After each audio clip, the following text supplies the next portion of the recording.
I mean, and do you think that um, obviously, I'm sure you've seen lots of changes, as you've mentioned, in the 30 years.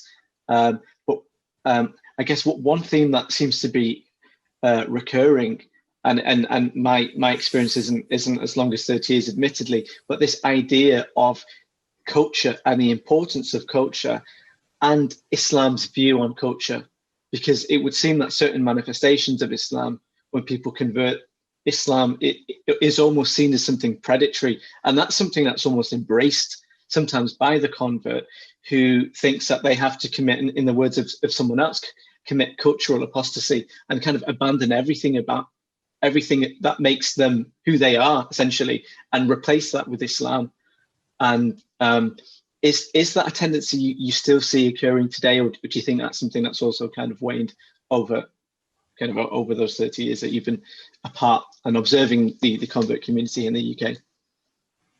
Yeah, by and large, yeah. I mean, I mean, I even remember, and I mean, I went through this phase myself, the first few years of sort of, trying to be follow somebody else's culture, Hmm. because I thought that Islam was bound up in another culture, and that I was being told that, British culture was the opposite of Islam, and it was Hmm. something that I had to abandon for the Sunnah, you know, not understanding at the time the difference between the Sunnah as a universal principle of practice and cultural variation within that.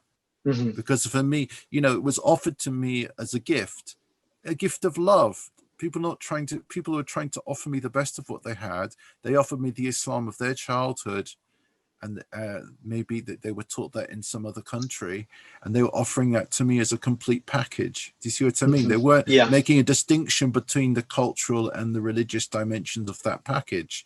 Hmm. Okay, they weren't doing the work for me. And the truth is, we all have to do our own work.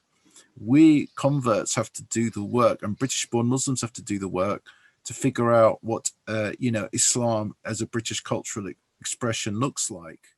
And Hmm. that's a work in progress, and that's a generational work that goes on. So I think that, yes, I mean, I went through that, and I saw many of my other peers in my generation of converts go through the same thing.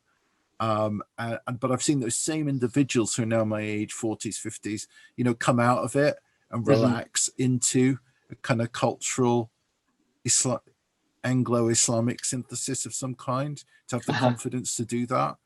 And I hope that, the converts who come after us aren't going to have to go through that long struggle to find that. Yeah. But maybe we can have something to pass on to them that is a little bit more thought through. But who knows? I mean, the only lesson from history that people ever learn is that they don't learn lessons from history. so, so maybe I'm being overly optimistic here.